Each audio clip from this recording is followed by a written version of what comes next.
पुराच्या पाण्यात ट्रॅक्टरसह चालक गेला वाहून.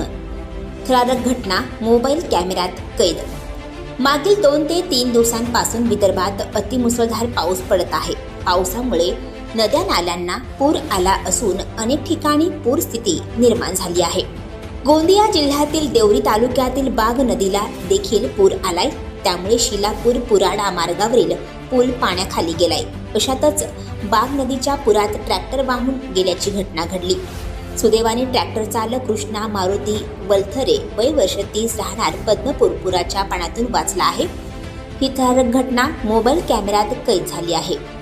मिळालेल्या माहितीनुसार शेतीच्या कामासाठी सदर ट्रॅक्टर रोजंदारीच्या महिलांना सोडायला गेला होता. पुलावरून पुराचे पाणी जात असताना सुद्धा चालकाने अति आत्मविश्वासाने पुराच्या पाण्यात ट्रॅक्टर नेले. शिरपूरच्या मनोहर सागर धरणाचे वक्र दरवाजे उघडण्यात आल्यामुळे पाण्याच्या पातळीत वाढ झाली होती.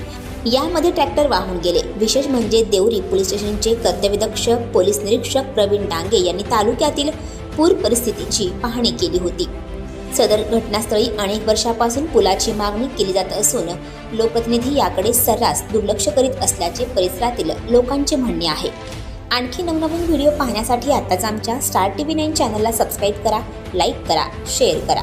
Bureau report, star TV 9, Deori, Gondia.